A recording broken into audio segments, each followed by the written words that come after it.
a gente está nesse meio em que essa linguagem, que é tão conhecida nas cantigas, no trovadorismo e tal, né, que denominou-se galego-português. Pronto, agora eu vou entrar na treta. Às vezes você utiliza o nome galego-português para uma linguagem que era anterior à própria formação do Reino de Portugal. Então, como é que você pode falar que é galego-português se Portugal ainda não existia? As pessoas vão falar assim, existia Portugal como um condado que pertencia talvez a Galiza e como vassalagem a Leão. Tá? Mas, enfim, essa linguagem, e aí você tem que ver um livro do escritor português Marco Neves, e ele fala muito, ele tem uma conversa interessante sobre isso, é que quando Dom Diniz ele oficializa a língua portuguesa, né, nos meios oficiais de Portugal, ela ainda não tinha o nome de português.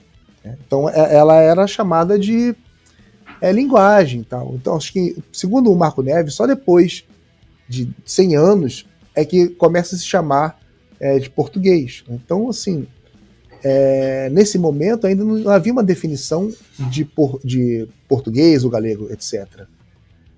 É claro que essa língua ela vai sofrendo alterações no próprio contato desse meio moçárabe, também com as navegações ultramarinas e tal.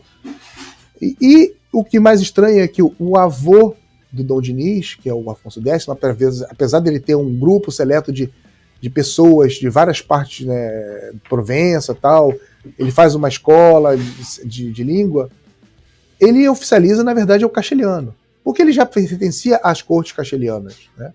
Apesar dele saber a linguagem, o galego-português, né, clássico.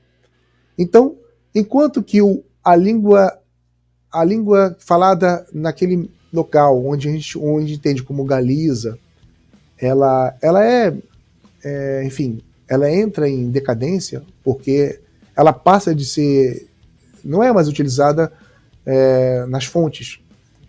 E em Portugal, o neto de Afonso X, ele oficializa essa língua. Então, essa é a diferença. Isso é que torna importante a língua que caminha com o império, que é uma frase que, inclusive, vai ser usada pela Espanha na expansão do Império Castelhano, em 1492. Né? Acho que é Nebrija que fala isso. Então, a língua caminha com o império. Então, assim, é um processo realmente de que as outras línguas que são faladas no Estado espanhol, elas são rejeitadas. Elas entram em ostracismo, elas são banidas, elas são ridicularizadas. E muita gente não tem essa percepção que o próprio Estado espanhol ele é formado por outras línguas. Né? A Catalunha ela sofre esse processo de desgaste da língua, mas é mais à frente, no século XVIII, que é o Planta Nueva, Decreto Planta Nueva. Né? Então, assim, o que os galegos já estavam passando, a Catalunha vai passar depois. Então, eu estou tentando aqui lembrar das perguntas que você fez, tá, Vitor? Mas se você lembrar de alguma coisa aí, fala, porque realmente... Tá, então eu vou fazer um comentário aqui enquanto você vai se reorganizando. É interessante que você fala sobre a questão do galego português, que Portugal não existia, ou melhor, existia a região, mas não era oficializado como um reino ainda, né? Teve a ajuda, né, da Igreja Católica para poder enfraquecer Compostela e diminuir, né, a Galícia, oferecendo a independência a Portugal e tal. Mas aí, para a gente lembrar a nossa audiência também, que não é da área, que nesse período a língua franca ainda era o latim. Né? Então, essas línguas neorromânicas, ou como nós chamamos em linguística de os vernáculos, eles eram a língua do povo e a língua falada, como posso dizer assim, entre os muros do castelo, né? Ou no reino, mas a comunicação europeia era feita pelo latim, que ele começa a ruir essa comunicação europeia no século XV e XVI. Então, ali você vai surgindo as línguas nacionais, como você bem disse, a questão do império, e nesse ponto, foi o que eu disse para o Jorge Mendes, numa outra live que nós fizemos, que Portugal, a sua história verdadeira é muito mais interessante do que a que depois, por uma questão de império, como fez a Espanha também, acabou criando um misticismo. Se não é Portugal e oficializar a língua portuguesa, será que existiria, será que nós teríamos a língua portuguesa pelo mundo? Será que nós conseguiríamos hoje tentar, né, uma tentativa de resgatar o galego na Galícia, tendo o português solidificado? A gente não sabe. É uma hipótese. Mas foi importantíssimo quando Portugal, como império, oficializa a língua, cria uma gramática posteriormente à Espanha, que já fez no século XV, Portugal faz no século XVI, e, se não me engano, com Fernando de Oliveira, que é a primeira gramática portuguesa, que entra como linguagem portuguesa, né? Então, aos poucos a coisa vai modificando. Então, isso daí é de suma importância para a sobrevivência da língua, né? Da nossa língua, né? Então, assim, por mais que critiquemos a questão do império e a violência toda e a conquista, né, no sentido de sangue, de escravidão e tal, como era comum toda a época humana, e ainda é, porque nós estamos vivenciando isso no mundo atualmente, né? Sim. Não vamos entrar no mérito, porque não é o objetivo da live, mas não mudou, né? Os séculos passam, mas homem é homem, não importa a época, assegurou a nossa língua. Então, acho que esse ponto que você explicou muito bem é importantíssimo, né? E vou fazer aqui um adendo. Você, mesmo não sendo da área, como sempre reafirma sempre, tem muito mais conhecimento que muita gente que tem um diploma aí da nossa área. Então, assim, conversar contigo sempre é muito bom. E, sim, os seus conteúdos são de muita qualidade. Você achou aí nas suas anotações? Qual que é Não, assim, o que eu teria, você acaba falando para acrescentar, na verdade. Então, assim, quando você está falando de questão do império, de sobrevivência, isso é muito bem apontado, o fato de Dom Dinis e aí os reis seguintes de reafirmarem, de oficializarem nos meios oficiais, e aí você passa a levar isso para outros meios, né, nas cantigas, canções. Então vai gramatizando isso tudo, vai criando-se normas, então vai estruturando a língua. E Castela, porque a palavra Espanha é uma coisa muito moderna, muito mais recente que a gente possa imaginar. Então Castela sempre foi uma ameaça para os interesses de Portugal. Tanto é que Portugal é toda cercada de fortificações ao longo de sua fronteira, né? Porque realmente ela era muito minúscula em relação a essa questão desse império, né? E talvez se não fosse estruturado bem isso aí tudo, né? Na própria União Ibérica, que a gente aprende na história, né? De repente o negócio ia ficar meio estranho. Porque acho que em 60 anos de passar, Portugal foi governada por pelo menos 3 reis castelhanos, né? Século XVI ou século XVII. Eu não sei agora o tempo exato, mas eu sei que foi nesse período aí. 1580 até 1640. 1600 e alguma coisa. Só nesse tempinho aí, cara, a quantidade de palavras castelhanas que foram e que entraram na língua portuguesa, a gente não tem ideia. Quem faz muito bem um trabalho desse é o senhor Fernando Venâncio.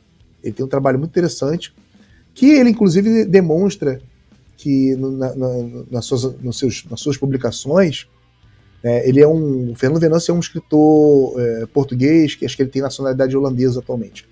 Enfim, ele é um cara que realmente tem um trabalho interessante, inclusive tem publicações ali na Galiza. Então o que acontece? Ele mostra que esse influxo castelhano já começa antes da União Ibérica, em 1400, e vai até mais ou menos 1700, que ele coloca assim datas simbólicas. Então, assim, era uma língua de prestígio castelhano. Era uma língua realmente também que tinha sua importância e tem sua importância. A gente não pode negar isso. E tem muita palavra que a gente fala hoje que a gente não tem a menor ideia, porque naturalizou-se como português. A gente costuma criticar os galegos, essa questão deles falarem palavras castelhanas, mas a gente também é cheio de palavras que são de origem castelhana, que a gente não sabe, né? Como a gente também tem palavras moçárabes, etc, etc.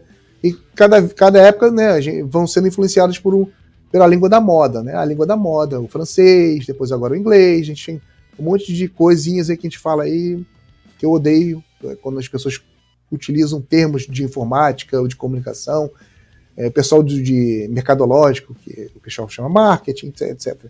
Enfim, então assim, o fato de Dom Dinis ter feito isso garantiu realmente que Portugal tivesse força para poder ter uma língua estruturada. Mas aqui no Brasil, até a época de Pombal, a língua franca não era o português. Então, assim, através do Marquês de Pombal é que realmente o negócio aqui ficou doido, né? Então passa assim a língua franca, que era uma espécie de tupi, um tupi que era utilizado para comunicação, porque a gente não pode entender que o tupi guarani era uma coisa única, eram vários, né, vários dialetos, várias línguas. Então, assim, a língua, o português é oficializado no Brasil de uma forma bem tardia, né? E aqui a gente não teve universidades. Ao contrário que da América Hispana, que já tinha universidades desde o começo.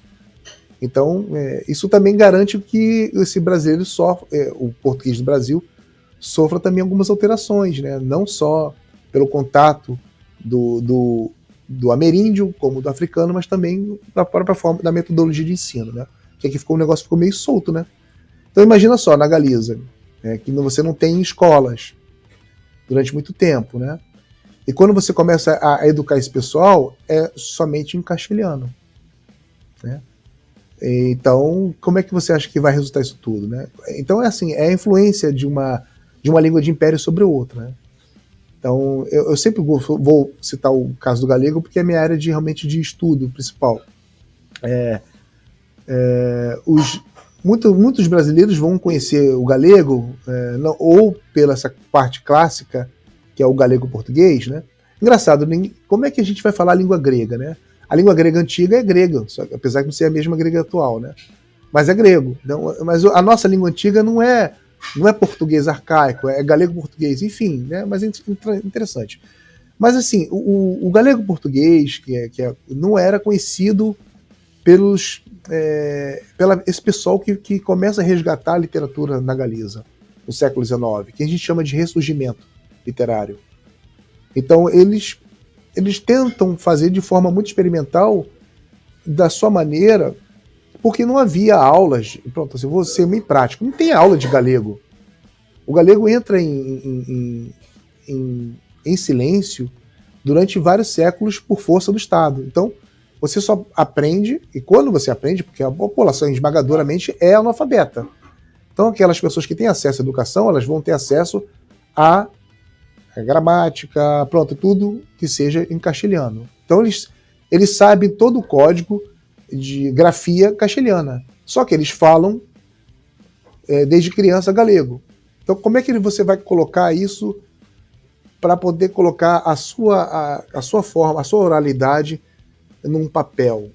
Então você vai utilizar esquemas, códigos castelhanos. Então, é daí que você vê que quando você pega um livro da Rosália de Castro, do Eduardo Pondal, do Curros Henriques, essa galera toda aí do século XIX, para início do século XX, que ali você tem o debate da língua, que vai se aprofundando na cova céltica, aí na Corunha, né? A Corunha era um centro realmente de intelectualidade muito importante. E a cova céltica ela vai criar esse pessoal que se reunia para conversar, debater coisas na língua galega, mas de publicar revistas e jornais, ali é que vai ser o embrião da Real Academia Galega. Real, não sei por quê, porque a Galiza não é mais reino, né? Mas é real, né?